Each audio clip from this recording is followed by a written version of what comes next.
اے شوشے ساڈے مگر نہ لایا کرو بھی لبیک والوں نے دیکھو جی وہاں پہ بندہ مار دیا، وہاں پہ اسی بندہ مارن دے قائل ہی نہیں. یہ تے کونج بھی مر جو گیا، کتا سور ہے کوئی جیڑا مر بھی گیا کوئی. تے ڈی سی نو تے شکرانے دے تو نفل پڑھنا چاہیے، میرے ضلع چو ایک سور کٹ گیا. یہ جناب ایڈی پریشانی والی گل کیڑی ہے بھئی؟ ایک بندہ ہے رب نے جنوں پیدا کیتا ہے، رب ہی پہ آخدا بھئی ہے ہی حرام دا، اون دے بارے رب فرما رہے بھئی ہے ہی حرام دا، پیو اپنے دا نطفہ ہی نہیں. جے وہ کسے مار ہی چھڈیا با سانو کو نہیں پتا کنے ماریا ہے، نہ اسی کوئی تردید پہ کرنے نہ کوئی مذمت پہ کرنے، ساڈا اودے نال لین دین ہی کوئی نہیں. کیوں جی؟ وہ ہے ساڈا لین دین. تے جے اے تہاڈا دل ہوے نا بھی مر میرے رہی جاوے تے تحریک لبیک والے آکھن ہم مذمت کرتے ہیں، تے سوراں دے مرنا دی مذمت تحریک لبیک والے کو نہیں کرنی. انشاءاللہ اسی انہاں نوں بھی مکانا ہے تے انہاں نے جیڑا پودا جنہاں نے لایا ہے اسی اس یہودیت نوں بھی مکانا ہے انشاءاللہ. یا رسول اللہ اسلام دے مقابلے بندہ کوئی کھڑا ہوئے تو انہوں زندہ رہن دیں گے. ایک اسیاں جڑے بیٹھے ہیں پاکستان امن کی بات کر رہے ہو. امن جی ایک ہی بات ہے، اس لیے تو اسلام کو آنے نہیں دیتے اوپر.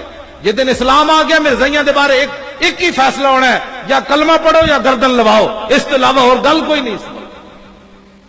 پھر منکرین کی قوم نے اپنے رسولوں سے کہا اچھا توکل کرتے ہو اپنے رب پر تو تمہارا علاج تو آسان ہے، تم تو ہمارے قبضہ قدرت میں ہو. لَنُخْرِجَنَّكُم مِّنْ أَرْضِنَا، ہم تمہیں اپنے وطن سے نکال دیں گے. گویا کہ ان کو وطنیت کے حق سے ہی محروم کر دیا. جس زمین میں وہ پلے، جس زمین کا انہوں نے پانی پیا، اس زمین سے رزق حاصل کیا، اسی شہر اسی جگہ کے متوطن تھے وہ لوگ.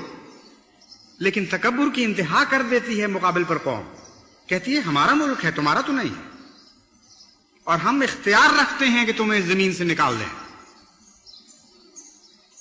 اس کا کوئی جواب وہ نہیں دیتے، خاموشی اختیار کرتے. اور پیشتر اس کے کہ وہ جواب دیں، اللہ تعالیٰ آسمان سے ان پر وہی نازل فرماتا ہے لَنُهْلِكَنَّ الظَّالِمِينَ، تمہیں ہرگز کسی معاملے میں دخل کی ضرورت نہیں ہے، کوئی ہاتھ ہلانے کی ضرورت نہیں ہے، ہم ہلاک کریں گے ظالموں کو، ہم ہلاک کریں گے ظالموں. یہ آسمان سے ان کو آواز سنائی دیتی ہے. اور فرماتا ہے کہ یہ کس زمین کے مالک بن بیٹھے ہیں، وطن کس کے ہیں؟ خدا کے سوا کسی کے وطن نہیں ہے، اور خدا کے سوا کسی کی زمین نہیں ہے. یہ کہتے ہیں ہم تمہیں زمین سے نکال دیں گے، اور ہم آسمان سے تمہیں خوشخبری دیتے ہیں لَنُسْكِنَنَّكُمْ، ہم تمہیں لَنُسْكِنَنَّكُمُ الْأَرْضَ مِن بَعْدِهِمْ. یہ تو قصہ ماضی بن چکے ہیں لوگ، یہ تو کہانیاں بن جانے والے ہیں. ان کے بعد ہم تمہیں وارث بنائیں گے ان زمینوں کا جن سے یہ نکالنے کا دعویٰ کر رہے ہیں.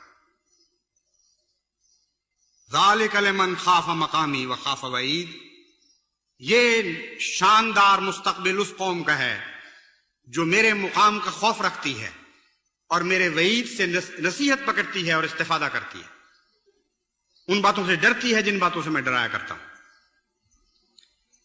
جب خدا تعالیٰ نے وحی کے ذریعے ان قوموں کو یہ پیغام دیا، اور یہ ایک جاری و ساری پیغام ہے، یہ ایسی کہانیاں ہیں جو ہمیشہ دہرائی جاتی رہی ہیں اور ہمیشہ دہرائی جائیں گی، ایک بھی استثناء دنیا ان کہانیوں میں نہیں دیکھے گی. پھر اللہ تعالیٰ فرماتا ہے انہوں نے ان سے گفتگو بند کر دی، وَاسْتَفْتَحُوا، اور عرض کیا کہ اے اللہ فتح تو تیرے ہاتھ میں ہے، ہم نے تجھ پر توکل کیا تھا، تیرا بے انتہا احسان اور کرم ہے کہ پیش طرح کے اس کے کہ ہم دعائیں کرتے تو رجوع برحمت ہوا، اور تو نے آسمان سے ہمیں خوشخبریاں دینی شروع کر دی، بس ہم تجھ سے ہی فتح مانگتے ہیں. یہ کہتے ہوئے انہوں نے اپنے رب سے فتح مانگی.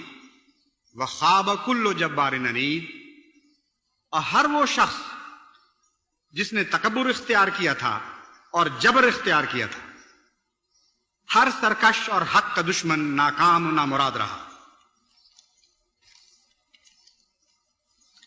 یہ وہ قرآن کریم کے طرز بیان ہے جس کا میں نے ذکر کیا تھا. کتنا حیرت انگیز نصیحت کا طریق ہے، کیسا پیارا انداز ہے، اور کتنا یقین سے پر ہے، کتنا قطعی ہے، اٹل ہے. اس تقدیر میں جو خدا نے بیان کی ہے کوئی تبدیلی نہیں ہوئی اور کوئی تبدیلی نہیں ہو سکتی. بس وہ لوگ جو ہمیشہ خدا کے نام پر کھڑے ہوں گے، ان کے لیے ان رستوں کے سوا اور کوئی رستہ نہیں ہے.